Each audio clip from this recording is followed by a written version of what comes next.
नमस्कार दोस्तों, स्वागत है आपका आज के क्लास में। हम लोग पढ़ रहे थे जीवों में विविधता चैप्टर को। ठीक है, इससे पहले दो चैप्टर कंप्लीट कर लिए थे। एक कोशिका चैप्टर और दूसरा क्या था, उत्तक चैप्टर। ठीक है, तो पहले आप लोग कोशिका और मतलब उत्तक चैप्टर दोनों को आप लोग कंप्लीट देख लीजिए जाके। आपको यूट्यूब पर मिल जाएगा इसका पूरा वीडियो मिल जाएगा। ठीक है, तो हम क्या पढ़ रहे थे, तो बायोलॉजी का तीसरा चैप्टर पढ़ रहे थे जो जीवों में विविधता था। उसका हम एक लेक्चर कर चुके हैं। इससे पहले अगर मतलब आप लोग अगर पहला लेक्चर नहीं देखे तो सबसे पहले जाकर आप लोग पहला लेक्चर देखिए। ठीक है, देखिए यह चैप्टर बहुत इंपॉर्टेंट है। और देखिए समझाए थे इसमें कि देखिए जीवों में विविधता जब स्टार्ट किए थे तो क्या होता था, यही समझाए थे। तो सबसे पहला क्लास में यही बताए थे कि जीवों में विविधता क्या है। मतलब कि देखिए पृथ्वी पर एक ही वायुमंडल पर या फिर एक ही जगह पर या फिर पृथ्वी ले लीजिए जितना, और इसमें अलग-अलग तरह के जीव रहते हैं, कई हज़ारों लाखों तरह के प्राणियाँ रहते हैं और जिसकी संरचनाएँ अलग होती है, जिसका बनावट अलग होता है, जिसका खान-पान अलग होता है, जिसका रहन-सहन अलग होता है। तो बहुत सारी विविधताएँ पाई जाती है, इसी को क्या बोला जाता है, तो विविधता बोला जाता है, जीवों में विविधता। ठीक है? उसके बाद हम क्या देखे कि उसके बाद देखे थे हम ये कि जीवों में बहुत सारी विविधताएँ हैं। अगर हम सबको एक साथ अध्ययन करने बैठ जाएँ, सबको कैसे हम मतलब एक-एक करके अध्ययन करने बैठ जाएँ, सबके बारे में पढ़ना पड़ेगा, तो कैसे पढ़ा जाए? तो इसके लिए हम लोग क्या किए, तो वैज्ञानिक लोग क्या किए, तो इसका वर्गीकरण कर दिए, जीवों का वर्गीकरण कर दिए। तो वर्गीकरण क्या होता है? तो मतलब देखिए उसकी वर्गीकरण का सबसे पहला आधार क्या माना गया था? समानता या विषमता के आधार पर वो बता दिए थे कि सबसे पहले क्या माना गया, समानता और विषमता के आधार पर जीवों को बांटा गया। मतलब जो उसमें समान गुण था और जो उसमें अलग गुण था, तो उसके आधार पर जीवों का वर्गीकरण किया गया। ठीक, तो वर्गीकरण का जरूरत इसलिए पड़ता है ताकि हम सभी जीवों को कम समय में और मतलब कि अच्छे से अध्ययन कर सके। इसलिए क्या वर्गीकरण की आवश्यकता होती है। और उसमें भी देखे थे सबसे पहले हम लोग अरस्तु का वर्गीकरण सिद्धांत, मतलब जैसे कि अरस्तु साहब, अरिस्टोटल, जिसको जीव विज्ञान का जनक भी बोला जाता है, तो उन्होंने क्या दिया था सबसे पहले, वर्गीकरण का सिद्धांत दिया था। तो वर्गीकरण में उन्होंने क्या किया था, जल, थल और वायु 3 आधार पर किया था। मतलब जल में रहने वाले जीव और थल में रहने वाले जीव और वायु में रहने वाले जीवों को अलग-अलग आधार पर 3 भाग में बाँट दिया था, जो कि वैज्ञानिक तौर पर इसका गलत साबित हुआ। क्योंकि देखिए जल में ही रहने वाले जीवों में कई सारी विविधताएँ पाई जाएगी, तो हम एक साथ कैसे अध्ययन कर सकते हैं? तो अरिस्टोटल साहब का जो था, उनका गलत साबित हो गया वर्गीकरण का सिद्धांत। ठीक, उसके बाद कैरोलस लिनियस साहब आए थे, उसके बारे में थोड़ा-सा चर्चा किए थे पिछली क्लास में, कैरोलस लिनियस के बारे में। ठीक है, कैरोलस लिनियस, तो इनको वर्गीकरण का जनक माना जाता है। वर्गीकरण का जनक माना जाता है। इन्होंने द्विजगत प्रणाली दी थी, जो कि हम आज विस्तार से इसको देखेंगे। इससे पहले हम ये समझते हैं कि देखिए जैव विकास क्या होता है। ठीक है, तो जैव विकास क्या होता है, इसको समझते हैं। तो देखिए जैव विकास वो है, देखिए पृथ्वी पर जब जब से जीवन की शुरुआत हुई, उस समय से लेके आज तक जीवों में जितनी सारी मतलब चेंजेज आए हैं, जैसे कि कोई जीव एक उठा के देख लीजिए। ठीक, और शुरुआत में उसका कैसा मतलब संरचना था, जीवों में जीवन का जब शुरुआत हुआ उस समय से लेकर अभी तक, अगर उसकी शारीरिक संरचना में या उसके रहन सहन में जो जो भी चेंजेज आए हैं, उसी को क्या बोला जाता है, जैव विकास। जो जो भी विकास हुआ है उसको क्या बोला जाएगा, जैव विकास। जैसे ह्यूमन को ही देख लीजिए, तो सबसे पहले कैसा था, सेपियंस मतलब कैसा था, बहुत जैसे कि सुना जाता है कि बंदर की तरह दिखता था, तो ऐसा था वैसा था। ठीक है, तो उससे धीरे धीरे विकास करते करते आदि मानव से हम लोग क्या हो गए, मानव हो गए। तो उसी तरह कई भी जीवों में क्या हुआ है, तो पहले जो शुरुआत में जो जीवन था उसमें उससे लेकर अभी तक में जितने चेंजेस आए हैं, उसी को क्या बोला जाता है, जैव विकास। ठीक है, अब देखिए जैव विकास, अगर आप इसको लिखना चाहे तो ऐसे लिख सकते हैं कि पृथ्वी पर शुरू से लेके आज तक शुरू से आज तक जीवों में जितने बदलाव या विकास हुए हैं, जीवों में जितने बदलाव या विकास हुए हैं, बदलाव या विकास हुए हैं, उसे क्या हुए हैं, उसे क्या कहा जाएगा, तो जैव विकास। जैव विकास कहलाता है। ठीक है, उसे ही जैव विकास कहा जाता है। आप लोग इतना समझ लिए। ठीक, अब देखिए एक चीज और है कि देखिए कुछ जीव ऐसा है जिसमें कि बहुत चेंजेस देखने को मिला, शुरू से लेकर अभी तक बहुत कुछ बदल गया। लेकिन कुछ जीव ऐसा है जिसमें कि कोई खास चेंजिंग, खास परिवर्तन नहीं हुआ। तो जिसमें कोई खास परिवर्तन नहीं हुआ उसको निम्न जीव बोला जाता है या आदिम जीव बोला जाता है। निम्न जीव या आदिम जीव, ठीक है। इसमें खास तरह का कोई बदलाव देखने को नहीं मिला शुरू से लेकर अभी तक। लेकिन एक होता है उच्च जीव। उच्च जीव वो है जिसमें देखिए शुरू से लेकर अभी तक बहुत सारा विकास हो चुका है। इसमें इसका बहुत ज्यादा विकास हो चुका है, इसीलिए इसको उच्च जीव बोला जाएगा। इसका विकास ज्यादा हुआ, इसका विकास ज्यादा नहीं हुआ है, बल्कि थोड़ा मोड़ा हुआ है, ठीक है। तो इतना समझ लिए। अब हम कैरोलस लिनियस टाइप का जो वर्गीकरण प्रणाली है उसको हम देखेंगे, ठीक है। इसको आप लोग लिखते चलिएगा। हम क्या देखेंगे? कैरोलस लिनियस का वर्गीकरण। तो कैरोलस लिनियस का जो वर्गीकरण था वह द्विजगत प्रणाली था। तो कैरोलस लिनियस,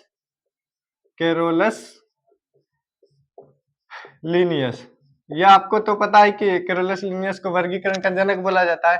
तो कैरोलस लिनियस का जो मतलब वर्गीकरण का प्रणाली था वह द्विजगत प्रणाली था। इन्होंने जीवों को, प्राणी को दो जगत में बांट दिया, द्विजगत प्रणाली, ठीक है। इन्होंने क्या किया? जीवों को दो जगत में बांट दिया।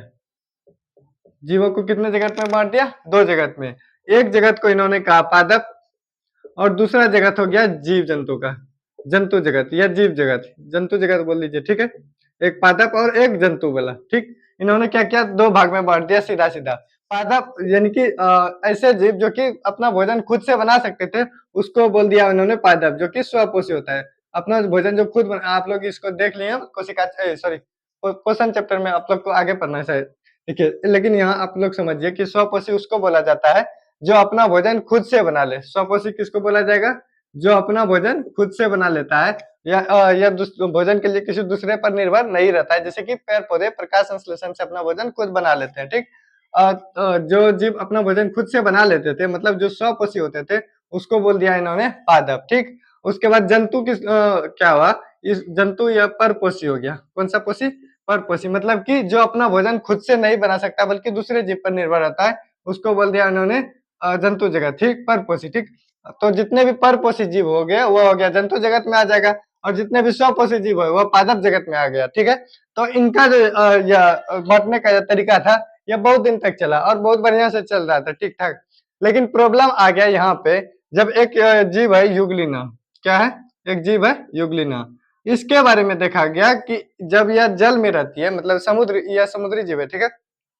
तो इसमें क्या देखा गया कि यह यूग्लिना जब समुद्र के तट पर रहती है, तट सॉरी मतलब तल पर रहती है, ऊपर में रहती है, तो यह सूर्य प्रकाश के माध्यम से अपना प्रकाश संश्लेषण करके अपना भोजन खुद बना लेती है, सूर्य प्रकाश से प्रकाश संश्लेषण करके, ठीक। कौन? यूग्लिना। लेकिन यही यूग्लिना जब समुद्र के नीतल पर, मतलब सबसे नीचे रहती है, अंदर में रहती है, तो यह क्या करती है? दूसरे जीवों को खाती है। मतलब देखिए, जब समुद्र के तल पर था तो यह स्वपोषी था, लेकिन समुद्र के जैसे नीतल पर पहुंचा, नीचे पहुंचा, यह क्या हो गया? परपोषी हो गया। तो इसको आप बताइए किस में रखा जाए? पादप में रखा जाए या जंतु में रखा जाए? जंतु में रखेंगे तो भी गलत होगा, पादप में रखेंगे तो भी गलत होगा। तो अब यहाँ क्या किया जाए? अब यहाँ तो किसी का दिमाग काम नहीं कर रहा था, इसको किसमें रखा जाए, ठीक है। तो इस यूग्लिना के कारण जो था, कैरोलस लिनियस आपका जो बहुत दिन से चल रहा था द्विजगत वर्गीकरण, वह यहाँ पे आपका आके क्या हो गया? फ्लॉप हो गया। या क्या हो गया? फ्लॉप, ठीक। अब क्या हो गया? अब वैज्ञानिकों ने नया नया खोज करना स्टार्ट हो गया कि कितने भागों में बांटा जाए, कौन से जीव को किस कैटेगरी में रखा जाए। तो इसके लिए खोज होना शुरू हुआ, ठीक है। तो इसके बाद एक वैज्ञानिक आए जिनका नाम है RH व्हिटेकर। क्या नाम है? RH व्हिटेकर, ठीक। RH व्हिटेकर, RH व्हिटेकर साहब ने, इन्होंने पंच जगत प्रणाली दिया। कौन सा जगत? पंच जगत प्रणाली। कौन सा? पंच जगत। तो इन्होंने जो जीव प्राणियों को, जीवों को क्या किया? पांच जगत में बांट दिया। तो पंच जगत प्रणाली किसने दिया? तो यह RH व्हिटेकर साहब ने दिया था, ठीक है। तो RH व्हिटेकर ने कितने भागों में बांट दिया जीवों को? पांच जगत में। पांचों पांचों जगत का नाम हम लिख लेते हैं। सबसे पहला इसका मोनेरा। सबसे पहला क्या हो गया? मोनेरा। दूसरा हो गया आपका प्रोटिस्टा। दूसरा प्रोटिस्टा। तीसरा हो गया फंजाई। तीसरा फंजाई। फंजाई को आप लोग कवक भी बोल सकते हैं, फंजाई को कवक भी बोला जाता है, ठीक है। और चौथा हो गया आपका प्लांटी, जो कि कैरोलिनियस का भी था। प्लांटी यानी कि प्लांट यानी कि पादप, ठीक है, पादप जगत। और पांचवा हो गया आपका एनिमेलिया यानी कि जंतु जीव जगत, एनिमेलिया, यह हो गया आपका जंतु जगत, ठीक है। तो इतने 5 भागों में इन्होंने बांट दिया, जिसमें से देखिए पादप जगत और जंतु जगत ये तो केरलस लिनियस आपका ही था, और 3 इन्होंने एक्स्ट्रा दिया, ठीक है।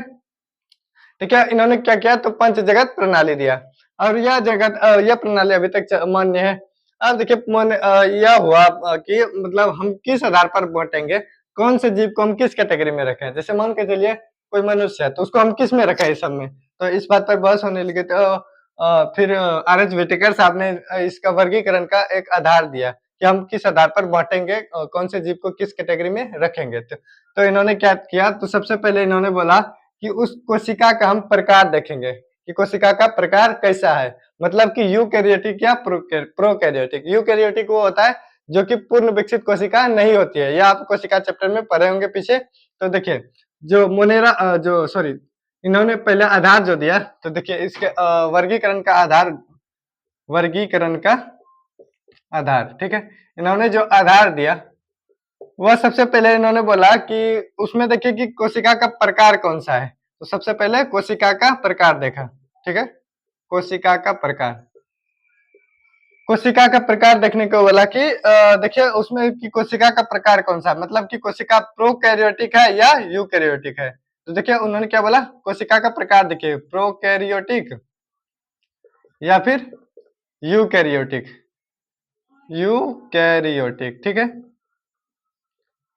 उसके बाद इन्होंने बोला कि देखिए कि इसमें कोशिका भित्ति होती है या नहीं होती है। तो कोशिका भित्ति के आधार पर हो गया आपका कि कोशिका भित्ति है या नहीं है, कोशिका भित्ति, ठीक है, कि जिसमें कोशिका भित्ति है या कोशिका भित्ति नहीं है, उसको दोनों को अलग अलग रखिए।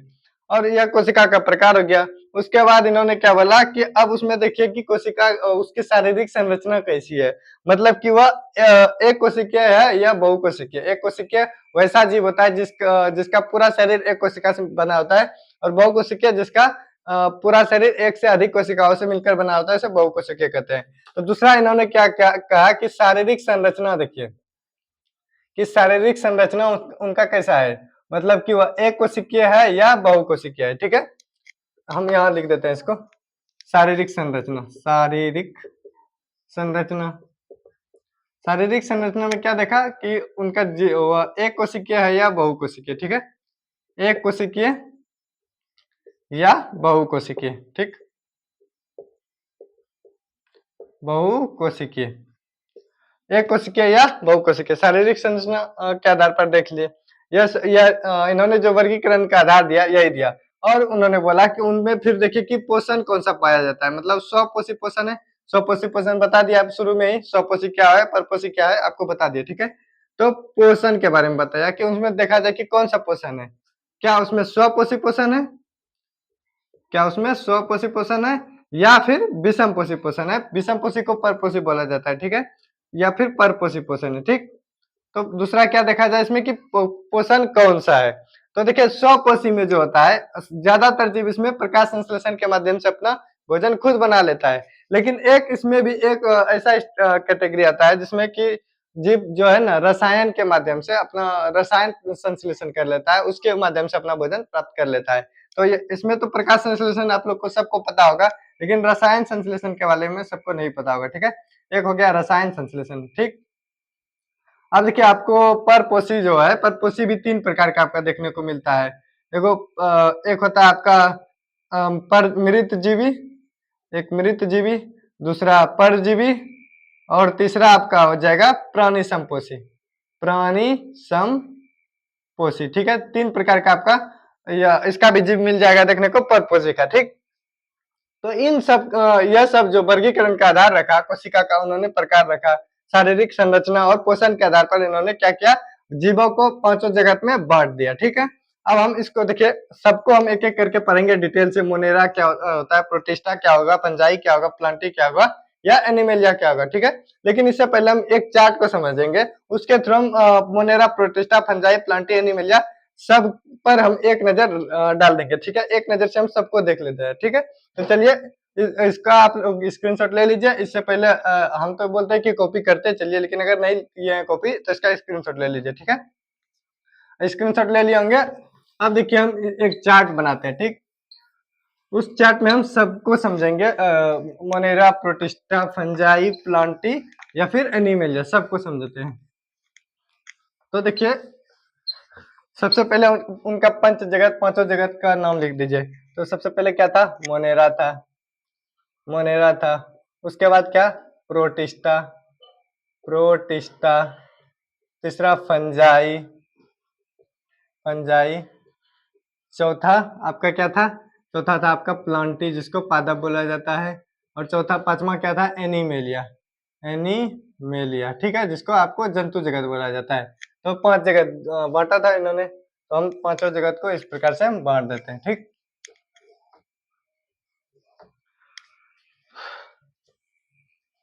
अब दूसरा क्या था कि इन्होंने जो मतलब उस मतलब आधार क्या रखा था? तो आधार के आधार पर, जैसे कि कोशिका का प्रकार, मतलब जिस जैसे पांचों जगत में बांटेंगे तो किसको कौन सा कैटेगरी किस आधार पर बांटा जाए, तो इस प्रकार से देख लेते थे।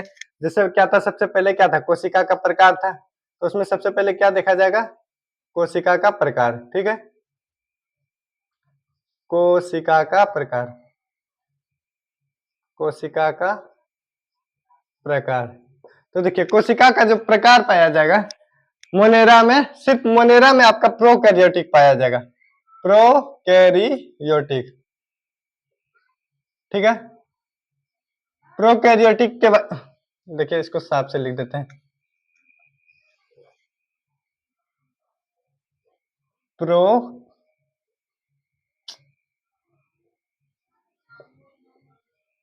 कैरियोटिक। देखिए प्रोकैरियोटिक ऐसा होता है जिसकी मतलब जो जो इसमें की पूर्ण विकसित कोशिकाएं नहीं पाई जाती है, इसमें बहुत सारे कोशिकाओं का अभाव रहता है, उसको प्रोकैरियोटिक बोला जाएगा। लेकिन और इस सब में पाया जाएगा यूकैरियोटिक, या पूर्ण विकसित कोशिका होगी, यूकैरियोटिक, ठीक है, यूकैरियोटिक, ठीक। और इसमें भी यही पाया जाएगा, यूकैरियोटिक, यूकैरियोटिक। और इसमें भी यूकैरियोटिक, बाकी सब में यूकैरियोटिक ही पाया जाएगा, और यूकैरियोटिक, ठीक। देखिए इसमें क्या, सिर्फ मोनेरा जगत जो था, मोनेरा जगत में आपका क्या होगा? कोशिका का प्रकार प्रोकैरियोटिक। बाकी प्रोटिस्टा, फंजाई, प्लांटी, एनिमेलिया सब में क्या पाया जाएगा? आपका यूकैरियोटिक कोशिकाएं, ठीक है। तो उसके बाद हम क्या देखते हैं? कोशिका का प्रकार देख लिए। अब देखते हैं किसमें शारीरिक संरचना इसका कैसा था। शारीरिक संरचना, शारीरिक संरचना मतलब कि शारीरिक संरचना मतलब कि या एक कोशिकीय जीव है या बहुकोशिकीय। तो देखिए मोनेरा और प्रोटिस्टा जगत वाला एक कोशिकीय होगा, जितने भी मोनेरा और प्रोटिस्टा में जीव पाए जाएंगे वह एक कोशिकीय होंगे, मोनेरा और प्रोटिस्टा एक कोशिकीय। बाकी फंजाई, प्लांटी या एनिमेलिया में सब में बहुकोशिकीय होगा, इसमें बहुकोशिका, बहुकोशिकीय जीव होगा, इसमें भी बहुकोशिकीय और इसमें भी बहुकोशिकीय, ठीक है, बहुकोशिकीय और बहुकोशिकीय मतलब एक से अधिक कोशिकाओं से मिलकर जिसका शरीर बना रहेगा उसको बहुकोशिकीय बोला जाएगा। तो देखिए तो बहुकोशिकीय किस में पाया जाएगा? फंजाई, प्लांटी या एनिमेलिया में, सब में बहुकोशिकीय। मोनेरा और प्रोटिस्टा में एक कोशिकीय और उसमें भी एक कोशिकीय, ठीक है। देखिए इसको इस जैसे आपको ऑब्जेक्टिव में भी पूछा जा सकता है, जैसे कि पूछेगा प्रोटिस्टा में जो जीव पाए जाएंगे वो प्रोटिस्टा में पाए जाने वाले जीवों की शारीरिक संरचना कैसी होगी, एक कोशिकीय या बहुकोशिकीय। तो आप लोग आसानी से मार सकते हैं कौन सा होगा, एक कोशिकीय होगा, ठीक। उसके बाद शारीरिक संरचना के आधार पर हम देख लिए। अब एक और तीसरा देखेंगे हम कोशिका भित्ति के आधार पर कि किसमें कोशिका भित्ति पाया जाएगा और किसमें कोशिका भित्ति नहीं पाया जाएगा, ठीक है। तो देखिए मोनेरा में जो होती है इसमें कोशिका भित्ति उपस्थित होगी, कोशिका भित्ति क्या होगी इसमें? उपस्थित। प्रोटिस्टा में सब में उपस्थित नहीं होगी, कुछ में उपस्थित होगी, ठीक है। प्रोटिस्टा में कुछ में उपस्थित होगी, बाकी इसमें भी उपस्थित होगी और इसमें भी उपस्थित होगी। लेकिन एनिमेलिया में, जीव जंतुओं में, आप लोग कोशिका चैप्टर में भी पढ़ेंगे, जीव जंतुओं में जीव जंतुओं की जो कोशिका होती है उसमें कोशिका भित्ति नहीं पाई जाती है, यानी कि कोशिका भित्ति इसमें अनुपस्थित रहेगी, मतलब कोशिका भित्ति उपस्थित नहीं रहेगी, ठीक है। हम कोशिका भित्ति के आधार पर देख लिए। इसके बाद देखते हैं कोशिका भित्ति के आधार पर देख लिया। उसके बाद देखते हैं कि कोशिका केंद्रक झिल्ली, कि किसमें केंद्रक झिल्ली पाया जाएगा और केंद्रक झिल्ली नहीं पाया जाएगा। ठीक है, तो देखिए मोनेरा जगत में आपका जो केंद्रक झिल्ली है, मोनेरा जगत में आपका केंद्रक झिल्ली पाया जाएगा, यानी कि सॉरी, मोनेरा जगत में केंद्रक झिल्ली नहीं पाया जाएगा, अनुपस्थित रहेगा। मोनेरा में अनुपस्थित रहेगा, प्रोटिस्टा में भी शायद अनुपस्थित रहेगा।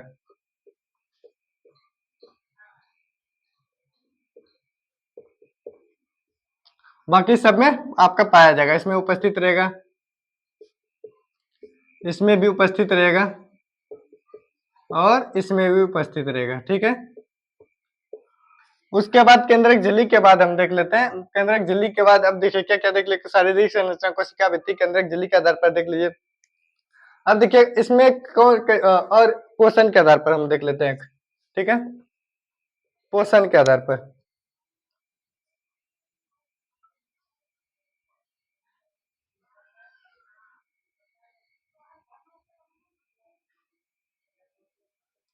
देखिए, पोषण के आधार पर हम देख लेते हैं। इसमें देखिए पोषण के आधार पर क्या होगा,